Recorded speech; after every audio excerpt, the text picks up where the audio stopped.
What's up, diecast collectors? This is OBB, the diecast news guy. Today I'm going to bring you guys with a classic NASCAR diecast review. Yep, it's one of those guys, but it's pretty cool. This has been a long-awaited diecast review. If you guys saw my latest haul video from OC Race Collectibles, this one is actually probably one of the rarest finds I've seen at that store, and it is going to be on, get ready for this, guys, Elliott Sadler's 2006 CitiFinancial Ford Fusion for Robert Yates Racing. Holy moly, guys. I mean, when I first saw this car at 07 back in June, I was like, and there was like 3 of them left, and I was like, wow, I got to get that soon.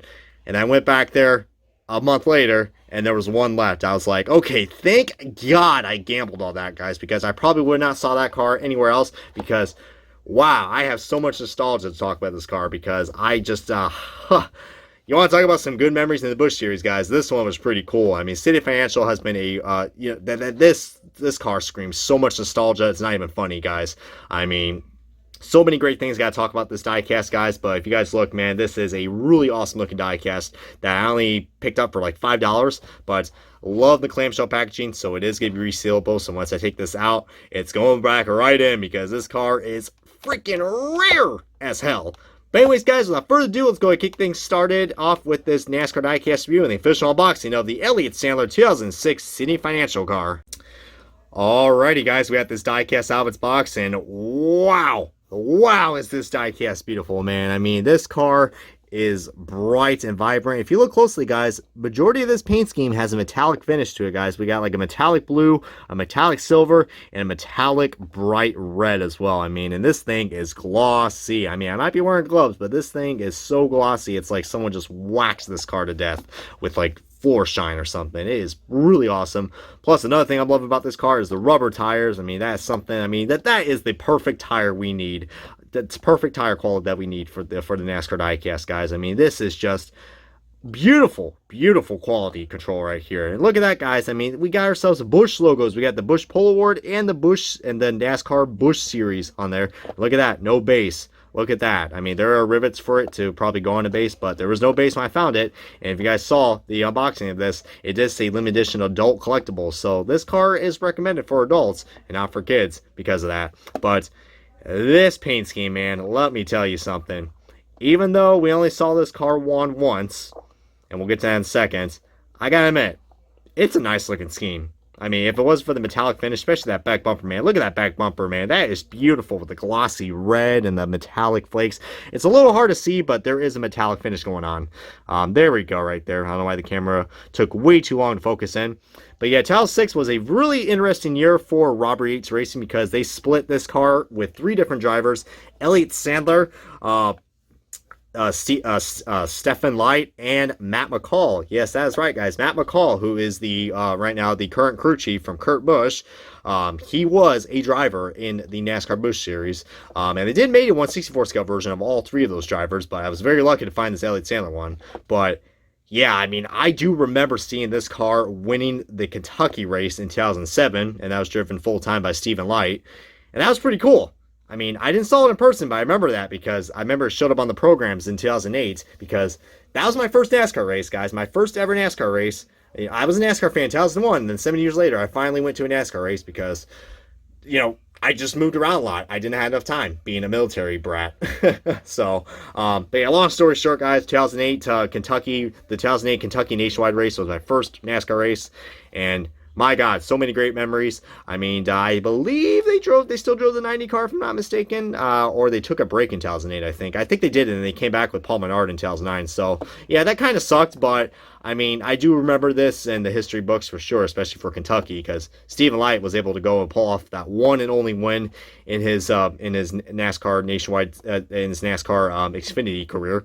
I mean, wow, that was pretty damn cool. But if you guys remember, CitiFinancial also did sponsor a lot of Roush drivers as well in the Cup Series, and also in the the Busch Series as well, with Mark Martin, Carl Edwards, and Greg Biffle, Ricky Stenhouse. I mean, do you guys remember that? But yeah, fun fact, guys, this has actually been a long-time sponsor of Elliott Sadler, because if you guys remember the sponsor One Main Financial, well, guess what, guys? That's basically where CitiFinancial was rebranded as.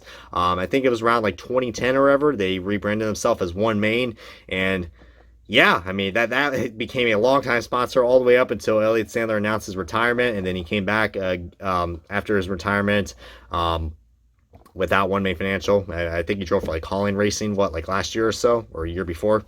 But yeah, guys, let me tell you what, man. Elliott Sadler, he may have not had the best runs at the Cup Series. He had a few good moments, especially, early on in his Robert Yates career, especially in 2004. I think that was the best he was at in his prime for the Cup Series. He's had a lot of ups. He had a few ups, but mostly a lot of downs in his career.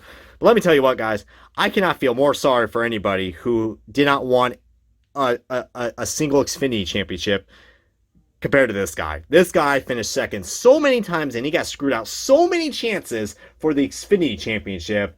I honestly can't blame the guy. All right, I hate to call him a quitter, but maybe that's the same reason that happened to Carl Edwards with the Cup Series, guys. Elliott Sadler just came so close. I mean, running in top-tier equipment with Junior Motorsports, Roush, and Rich Childress, and he just came up just one position short.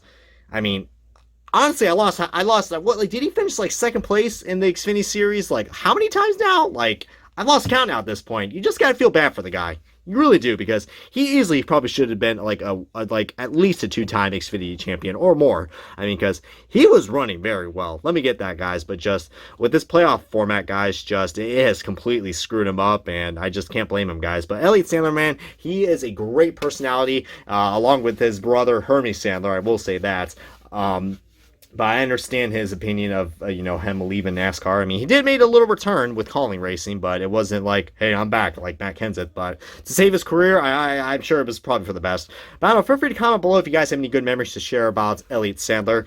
Actually, my good buddy, Race Day 2011, actually met Elliott Sadler when he was at Dover, like many, many years ago. And, he said he was a very genuine guy, guys. I think he met him at one of the One Main Financial banks, and I mean, gotta love the guy, guys. But if you end up finding this diecast at 07 Race Collectibles or any diecast dealer out there, get it, guys. Absolutely get it. I mean, I know it's not the most dominant car. It doesn't scream Elliott Sadler's dominance, but before he became dominant in the Xfinity Series, guys, this is kind of basically where it started right here. I mean, and plus, Robert Yates Racing, man, I mean, such an iconic team that unfortunately has gone downhill very quickly.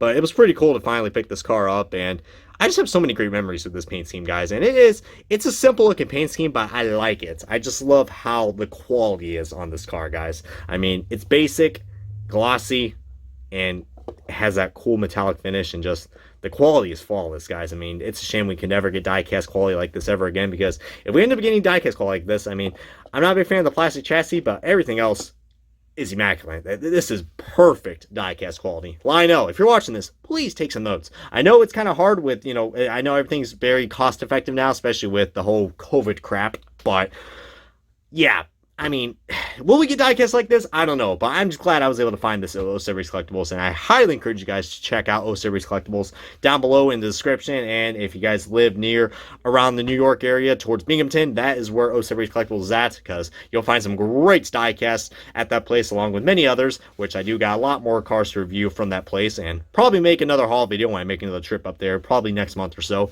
But anyways, guys, this has been OBB, the Diecast News Guy. I do not have a car to compare this to, so I'm going to wrap it up, guys.